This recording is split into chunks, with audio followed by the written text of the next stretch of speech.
Gospodin s vama.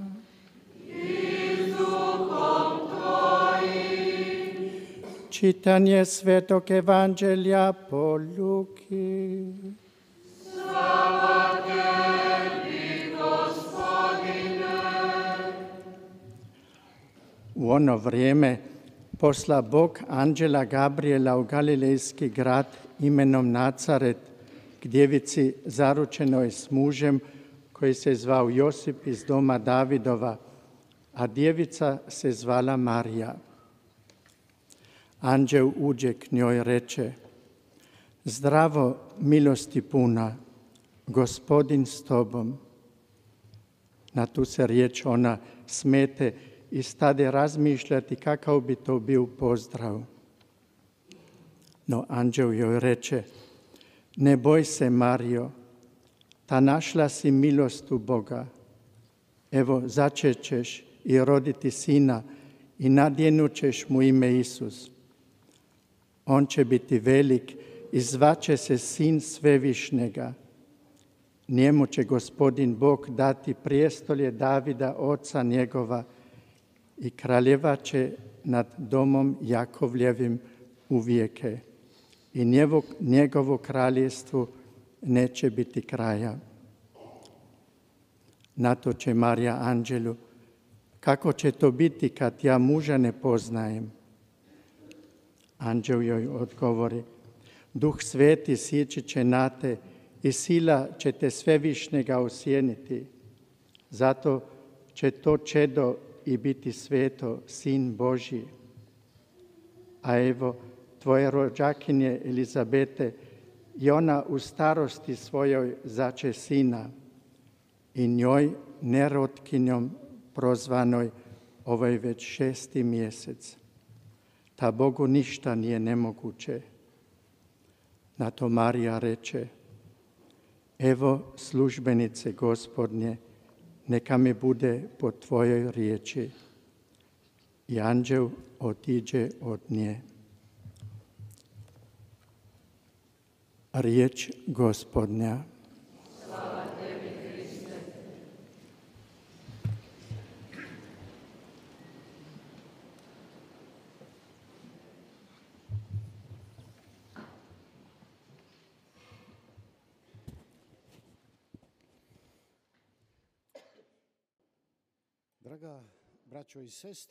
사랑하는 형제자매 여러분,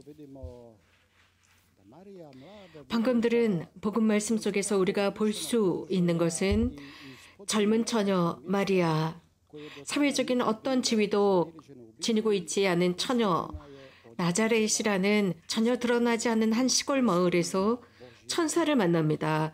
천사가 그녀를 방문합니다. 선택받았습니다. 성령의 감도에 의해서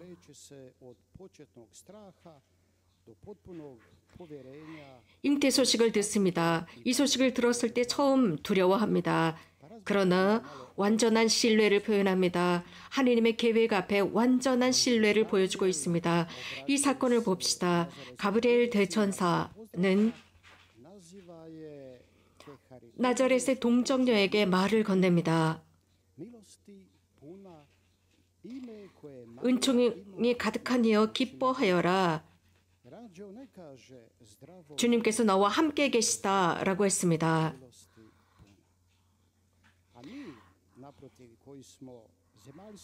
천사는 아베 마리아라고 하지 않고 은총이 가득한 이여 마리아라고 했습니다. 우리는 매 순간마다 동정 마리아께 전구를 청하면서 기도할 때마다 우리는 아베 마리아라는 기도를 합니다. 우리가 아베 마리아, 은총이 가득하신 마리아여 라고 합니다. 천사의 인사였습니다. 이렇게 하느님 눈앞에서 성모님은 은총을 가득히 입으신 여인이었습니다. 그렇기 때문에 우리도 기도할 때마다 천사의 이 인사를 기도로 합니다. 이 말은 천상의 말이었습니다. 성모님은 이미 은총을 가득히 입으신 분이었습니다. 은총을 가득히 입었다라고 하는 것은 원죄로부터 자유로운 것을 뜻합니다. 그래서 이미 하느님의 아들의 어머니가 되도록 준비되셨고 우리들의 천상 어머니가 되도록 준비되신 분이었습니다. 성모 마리아께서는 이미 잉태의 순간부터 하느님께서 특별히 선택하신 창조물이었습니다. 당신의 영원한 섭리를 통해서 마리아를 선택하십니다. 당신 아드님의 어머니로 선택하십니다. 그렇기 때문에 성모 마리아는 항구하셨습니다. 또 원죄로부터 보호받으셨습니다. 그러므로 성모님께서는 항상 하느님의 사랑과 하느님의 은총으로 가득 채워진 사람이었습니다. 처음 성모님은 이 말을 들었을 때 혼란스러워했습니다. 그러자 두려워하지 마라 마리아야 라는 이 말을 듣고 즉 하느님 앞에서의 경외심이었습니다. 하느님 앞에서의 두려움이었습니다. 마리아가 느꼈던 그 두려움은 지상적이고 인간적인 어떤 공포가 아니었습니다. 우리가 팬데믹 속에서 느끼는 이런 두려움과는 다른 것입니다. 이 팬데믹은 우리의 많은 것을 바꾸어 놓았습니다. 이 팬데믹이 끝난 뒤에 우리는 처음과 이후는 똑같지 않을 것입니다. 우리는 자주 불안정한 상태에 빠질 것입니다. 두려움도 느낄 것입니다. 이러한 두려움은 인간적인 두려움입니다. 이 인간적인 두려움은 우리에게 잘못된 선택이나 결정을 하도록 합니다. 많은 사람에게 있어서 두려움은 사람을 폐쇄적으로 만들어버립니다. 그래서 사람들의 문을 닫아버립니다. 이런 인간적인 두려움은 혹시 감염되지 않을까라는 두려움 때문에 서로 격리합니다. 우리 중에 어떤 분들은 이미 코로나 바이러스에 감염되었었고 어떤 분들은 이런 감염에서 훨씬 더 빨리 치유되었고 어떤 분들은 굉장히 힘들어했고 또 어떤 분들은 돌아가셨습니다. 하지만 모든 것은 다 지나가지만 하느님만이 영원하십니다. 하느님만이 인간에게 삶의 완전함을 선사하시는 분이십니다. 그리고 사람을 향해서 당신 마음을 받아달라고 호소하십니다. 성모 마리아에게 하신 것처럼 두려워하지 마라. 내가 너와 함께 있다. 라고 하시는 것처럼 우리에게도 이런 말씀을 하십니다. 이러한 두려워하지 마라. 내가 너와 함께 있다. 라는 이 말씀은 성경 곳곳에서 하느님과 만났던 사람들에게 하신 말씀입니다. 성경에서는 365회에 걸쳐서 두려워하지 말라라고 하십니다. 그 뜻은 날마다 두려워하지 마라. 내가 너와 함께 있다라고 말씀하시는 것 같습니다.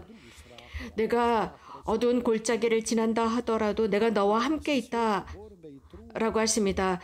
또 무엇인가를 잃을 다른 두려움이 있습니다. 사람들이 명예나 영광이나 칭송을 받을 때입니다. 그때 훨씬 더 행복해질 거라고 생각합니다. 그리고 즉시 두려워합니다. 그런 명예나 성공이나 칭송을 잃으면 어떻게 할까입니다. 그러나 주님께서는 이러한 모든 두려움과 모든 불안으로부터 우리들을 자유롭게 하십니다. 그리고 하나님께서는 두려워하지 마라. 내가 너와 함께 있다. 내가 내 이름을 불러주었잖니. 사람아 너는 나에게 중요하다. 네가 소유한 것이 아니라 내 자신이 나에게 중요하다. 두려워하지 마라. 내가 너와 함께 있다. 내가 나와 함께 있을 때 너는 모든 것을 가졌다라고 하십니다. 복되신 동정 마리아께서는 신앙으로 주님께 응답하십니다. 이러한 천사의 말을 그대로 수락합니다. 그래서 구원 경륜 역사 속에서 한 위치를 그대로 수락하십니다. 성모님은 항상 하느님을 믿었습니다. 천사가 발현했을 때 질문합니다. 어떻게 이런 일이 일어날 수 있겠느냐? 라고 묻습니다. 저는 남자를 알지 못하는데 그런 일이 있을 수 있겠습니까? 하고 물었습니다. 즉 설명을 요구하는 것이었습니다. 그러자 천사는 지극히 높으신 그분에게는 불가능이란 없다라고 말씀하십니다. 천사와 동정 마리아와의 이 대화를 통해서 성모님은 이것이야말로 하느님의 뜻임을 믿었습니다. 그리고 동정 마리아께서는 너무나도 놀랍고 아름다운 말씀을 고백처럼 하십니다. 보십시오. 저는 주님의 종입니다. 말씀대로 저에게 이루어지기를 바랍니다. 라고 하셨습니다. 얼마나 큰 절대적인 신뢰가 이 말씀 속에 녹아있는지요. 모든 것, 하나님께서 원하시는 모든 것을 성모님은 그대로 수락하십니다. 그래서 하나님의 아들, 그래서 야곱 집안, 야곱 후손, 그래서 그 후손이 영원히 갈 수 있는 그분을 그대로 수락하십니다. 성모 마리아는 아주 강렬한 특징을 지니셨습니다. 하느님을 향한 신뢰였습니다. 그 성모님께서 지니셨던 신뢰는 당신의 평생을 통해서 항상 드러내셨습니다. 심지어는 성모님의 의지나 성모님의 능력 이상의 모든 것까지도 넘어서는 신뢰를 보여주셨습니다. 아무리 어려운 순간 속에서도 하느님을 향한 신뢰를 버리지 않았고 잃지 않으셨습니다. 루카복음사가는 이렇게 전합니다. 동정 마리아께서는 모든 사건들을 당신 마음에 간직하셨다고 했습니다. 자, 우리 자문해 봅시다. 정말 우리가 주님께 보십시오. 저는 당신의 종입니다. 말씀대로 저에게 이루어지기를 바랍니다. 라고 말씀드릴 수 있는 용기가 있는지 솔직하게 자문해 봅시다. 아주 어려운 순간에 우리가 이런 말씀을 드릴 수 있는지 생각해 봅시다. 이렇게 하기 위해서는 성모님의 도움이 필요합니다. 오늘 들은 이 복음 속에는 많은 신비가 잠재해 있습니다. 신앙의 신비입니다. 지극히 거룩하신 삼위일체의 신비가 담겨 있습니다. 예수 그리스도의 신성과 그분의 강생, 이 세상의 구원이 담겨 있습니다. 동정 마리아 하느님의 어머니께서는 당신의 동정성으로 아기 예수님, 하느님의 아들을 잉태하셨고 그분의 동정성은 영원하십니다. 그렇기 때문에 교회는 우리에게 어머니로 그분을 주셨습니다. 교회에 감사드립시다. 그렇기 때문에 우리는 이러한 신비를 알 수 있게 되었고 성체성사라는 신비를 알게 되었습니다. 예수님께서 참으로 이 성체의 신비 안에 현존하시고 복되신 동정 마리아의 몸을 통해서 잉태하셨으며 이 제대 외에도 그분께서 실제적으로 현존하시고 우리들의 마음 안에서도 현존하시며 영성체를 통해서 거룩함과 영원한 삶을 주십니다. 예수 그리스도를 진심 어린 마음으로 받아들입시다. 성모님 고맙습니다. 믿음의 스승이신 성모님 고맙습니다. 성모님, 우리들의 변호자이신 성모님 고맙습니다. 천상아버지, 당신의 종으로 동정 마리아를 선택해 주셔서 고맙습니다. 그 성모님의 예가 있었고 그러므로서 길을 제시해 주셔서 고맙습니다. 우리도 피아트 우리들의 예를 말씀드릴 수 있도록 해주신 하느님 고맙습니다.